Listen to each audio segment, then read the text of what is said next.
Hi everyone, this is Annindita Palaus. And if you have been following me for some time now, then you might be aware that I'm a Reiki practitioner and teacher.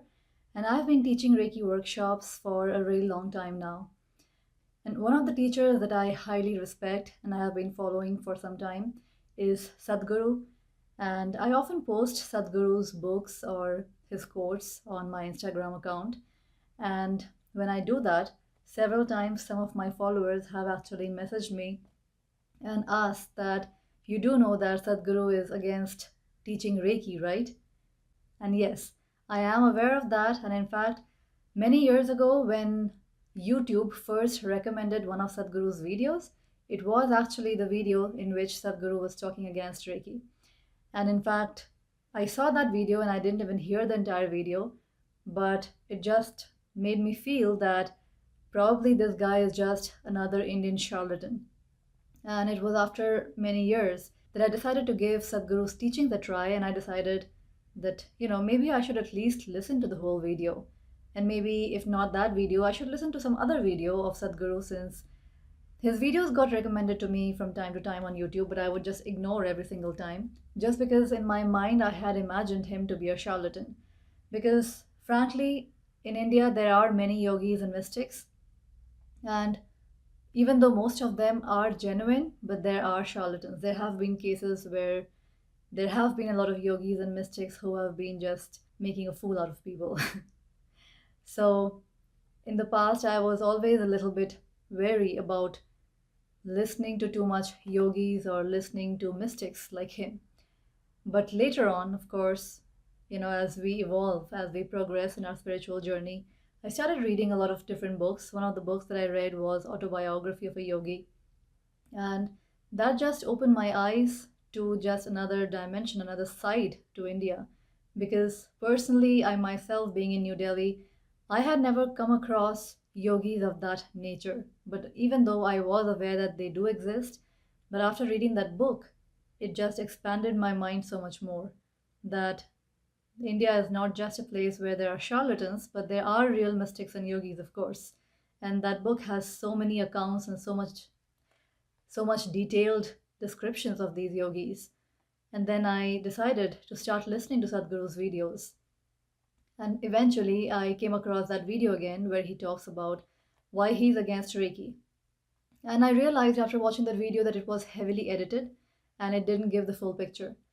So I have been curious for quite some time, but meanwhile I was reading a lot of Sadhguru books. In fact, one of the recent books that I have been reading is, and that I highly recommend, is Body, the Greatest Gadget. It is actually two books in one. Body, the Greatest Gadget, and the other one is actually reversed. That is Mind is Your Business.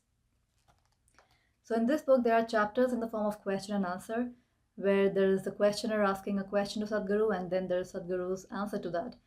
And in one of the chapters, actually, one of the questioner asks Sadhguru specifically about Reiki, and to that, Sadhguru replies, and I have in fact highlighted the 4 points that I understood from this chapter.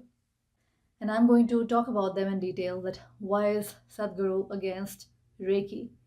So for those who are wondering whether I will still continue offering my Reiki workshops or not after reading this from Sadhguru, hold on to that thought. I will come to that shortly. And I have to say that I am pretty convinced about what Sadhguru is saying here. So the first point that he talks about is that whenever someone attempts any healing, they are always trying to remove the symptom, because that is what they consider as disease. If you take away the indicator, the root of the problem still exists. The indicator manifested itself on the physical body just to bring that root to your notice. I totally agree with that point. And in fact, that is the reason why in my Reiki workshops, I never teach people to focus on the indicators, to focus on the symptoms, to try and remove any of the symptoms. In fact, one of the examples that I often give is that if somebody comes to you with a headache, you should not only be focusing on removing the headache, because you have no idea what the headache is an indicator for.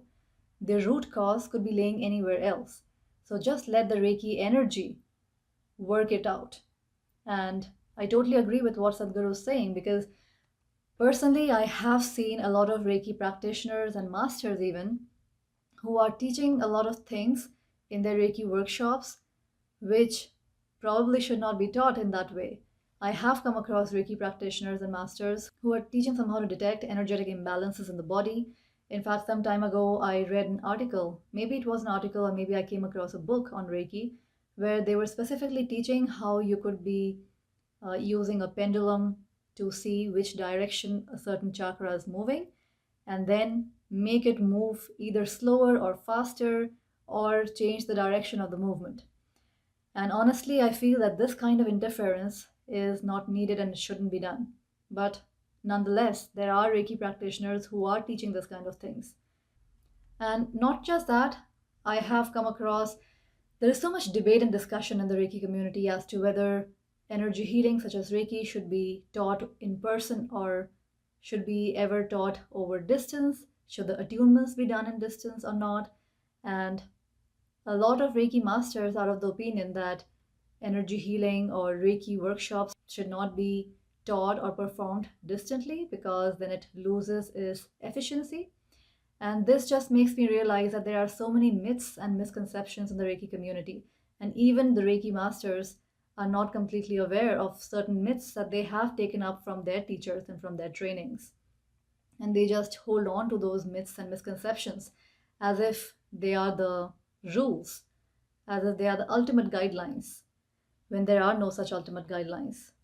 Once in one of the Reiki forums on Facebook, I believe, I saw somebody posting a very complicated picture of different points on the body where you should be focusing the Reiki energy for various diseases.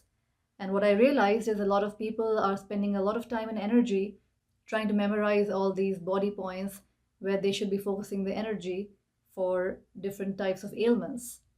And again, this kind of focus should not be applied during a Reiki session because this is one thing that I have always emphasized in my Reiki workshops that as Reiki practitioners, our job is to hold that healing space for the recipient, for the receiver.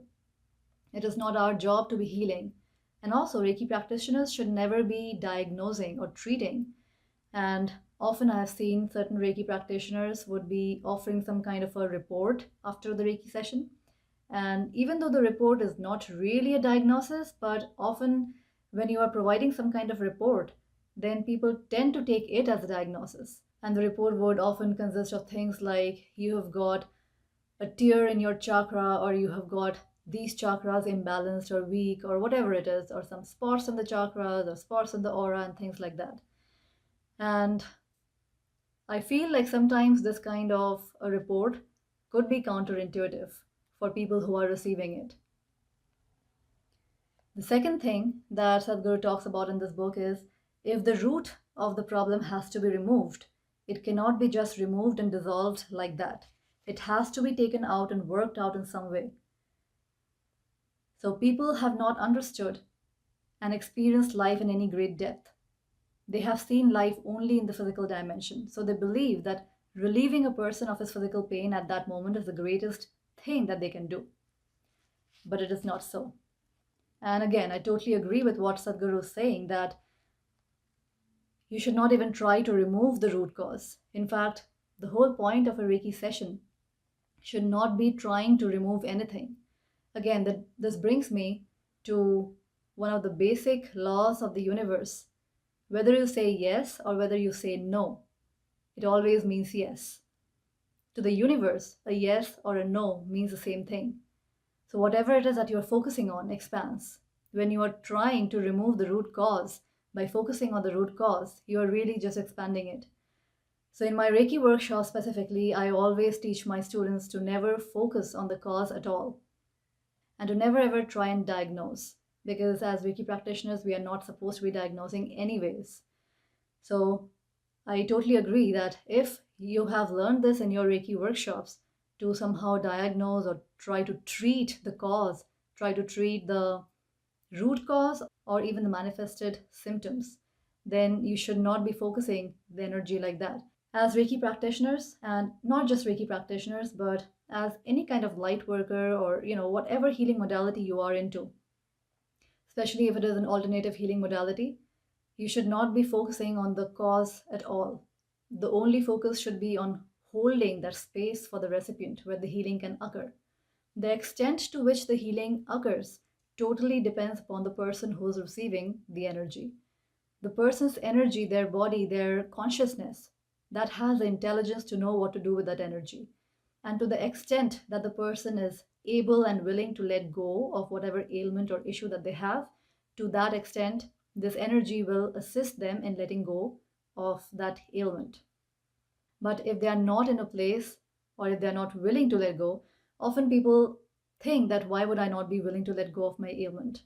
But the fact is, there are several reasons. Sometimes the diseases or the ailments that we carry for a long time, they start serving a purpose. In fact, they manifest because they are serving a purpose. And even though we don't realize it consciously, but maybe it is giving you a sense of importance. Maybe it is getting you more affection and sympathy from others. Maybe it is getting you more attention from others. Whatever it is serving a purpose. That's why it is there. If it would have zero purpose, trust me, it would not be there. So if it is there, it is serving a purpose. And it is for you to figure out what purpose it is serving. Because that could hold the key for you to be able to let go of that ailment. So continuing with what Sadhguru was talking about energy healing such as Reiki, he also says that it is understandable that once the pain of the disease comes to you, you just want to be relieved. It does not matter how. But if you are beginning to feel life a little deeper than the physical body, you will see that how you get rid of your disease also matters. And again, I totally agree with him. Because let's say you have a certain ailment, a certain disease that is causing a lot of discomfort and pain in your body. And you have several different options. Maybe one of the options is to just, let's say if it is your leg, you can possibly get your leg amputated. That is one option. That option is going to have certain consequences, of course. Every option has its consequence. On the other hand, let's say you decide to take painkillers. That is going to have a different set of consequences.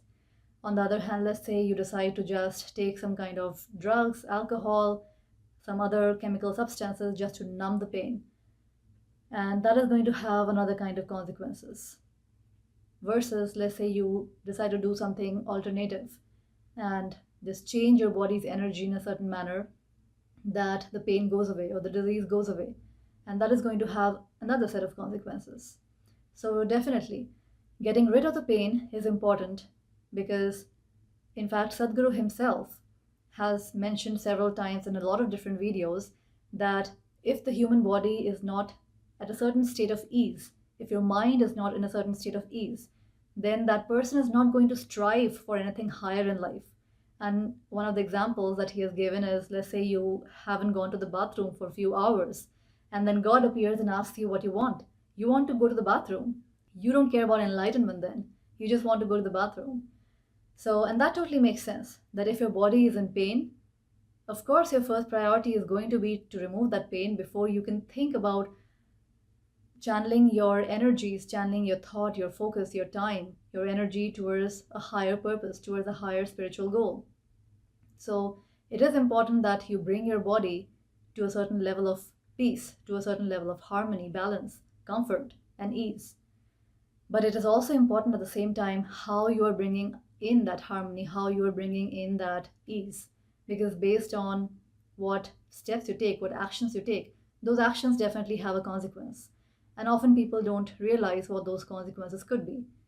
Everything has some kind of effects, of course. And then what Sadhguru mentions is disease will go away if you dedicate enough attention to reorganizing your own energy. And that, I feel, is one of the most important things that one should be learning in a Reiki workshop or in any kind of spiritual healing workshop, not just Reiki. And if you're not learning that, if instead you are learning something else, to be focused on the ailment, to be focused on the root cause, to try and remove the root cause, then that is not the proper way of doing any healing session. Because eventually energy healing is really about getting a certain degree of mastery over your pranic energy. And when you have that mastery over your pranic energy, then as an after effect, automatically it brings about a certain degree of well-being into your life, in every area of your life. So reorganizing your energy definitely has to be the key for healing. And then Sadhguru points out something even more important. And I feel like that is the most important takeaway from this, is not having the disease of wanting to become special by doing something that others cannot do. It is not necessary. In trying to play God in some way, you want to do something that other human beings cannot do. This can lead to a lot of entanglement. And what he is talking about here is this, that as humans, the more we are attached to our ego, the more we want to be special. And it is our ego that just wants to make us feel like we are unique, we are different, we are special. And everything about us needs to be different and separate and special from others. There is this deep down desire inside each of us to be special. So, the very desire to be special, to be considered unique, ties you to your ego. And if you have been following Sadhguru, and if you know what his teachings are primarily about, his teachings are primarily about liberation. All the techniques, all the tools that he shares, they are primarily intended towards self-realization, because that's what he's all about. He talks about going for the ultimate, going for self-realization, not spirituality in installments.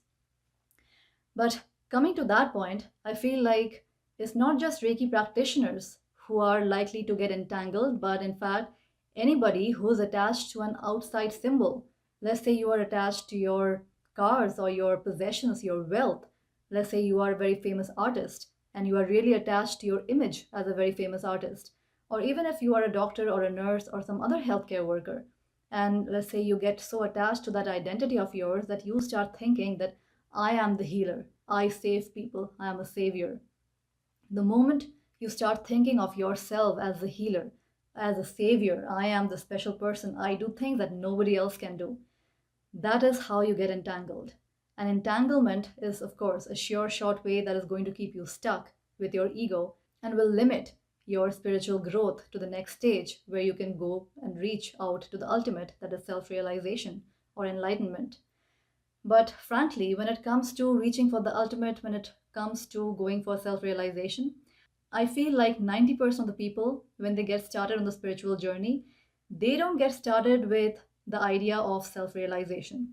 Because honestly, for most people, the idea of enlightenment or self-realization is so huge that most people don't begin with that as their aim. Most people are just looking to improve their life in some way or the other. And they have tried a lot of other things that it doesn't work. And so they finally decide to look inwards. And then they start seeing the results that it gets them. And then they want to get a little bit better with it and a little bit better with it.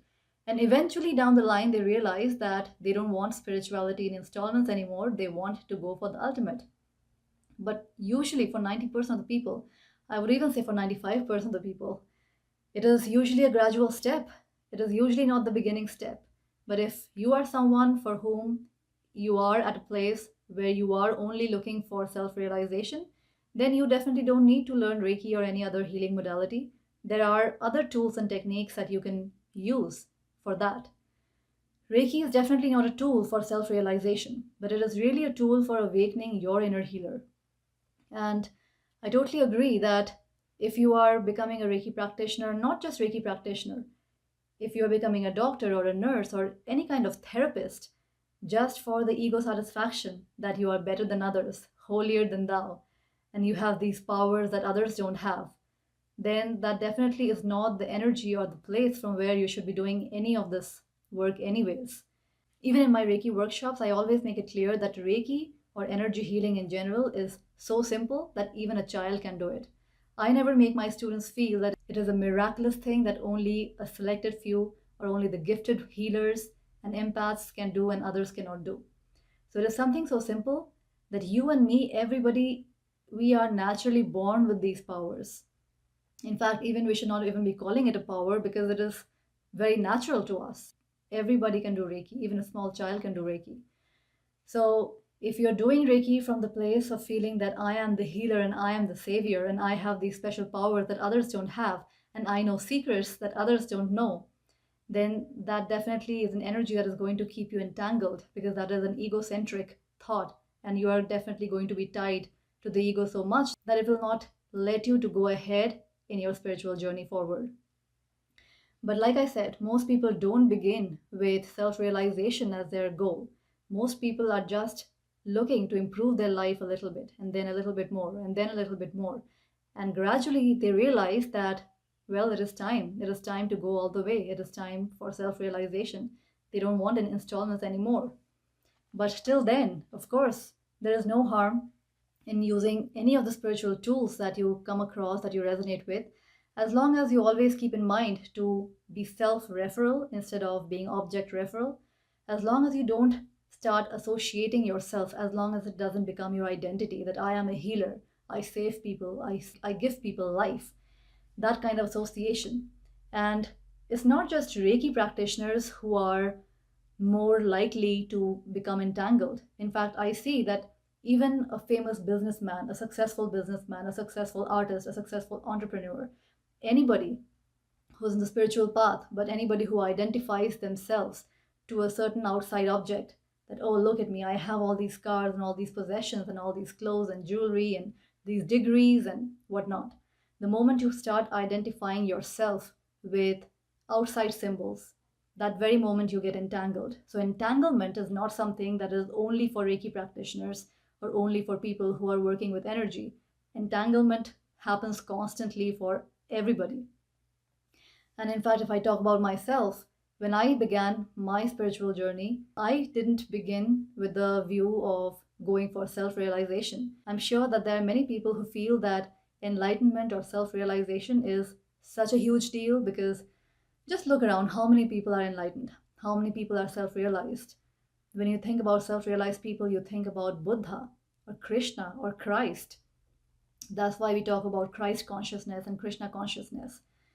And we all have this impression in our mind that it is something that needs years and years of discipline and meditation and whole lot of spiritual practices, and we have to give up everything and be in the jungle, maybe just sit naked in a loincloth or something, meditating hours and hours, not eating, not sleeping. So we have all these concepts. At least I know I had this huge concept in my mind about self-realization, that it is extremely difficult and not even attainable. So I never even thought about that to be one of my goals. It was much, much, much later down the line when I started realizing that self realization does not have to be that hard. Because the self, coming to think about it, the closest thing to you is yourself. Realizing that shouldn't be a big deal. It should be the simplest thing ever. And yet the illusion is so strong that often the thing that is the closest to us is the thing that we miss. It's like you have your sunglasses right on your head and you are looking for it all over the place, but it is right on top of your head all this time. It's pretty much like that. So at least today I have the courage, at least today I have the desire and the courage to think that, okay, self realization can be one of my possible goals and to have it consciously as my goal. Previously, I never even thought it was possible for me, so I would not even make it a goal. But at least today I have come to a place where I can think that, okay, it is not an unimaginable, unattainable goal. It is attainable. But most people, like I said, they are under the impression that self-realization is something extremely difficult. And most people don't even think about self-realization. They don't even have any idea or concept about self-realization.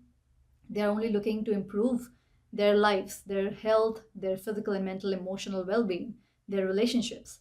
And that's how they start on the spiritual path. And then one thing just leads to the other.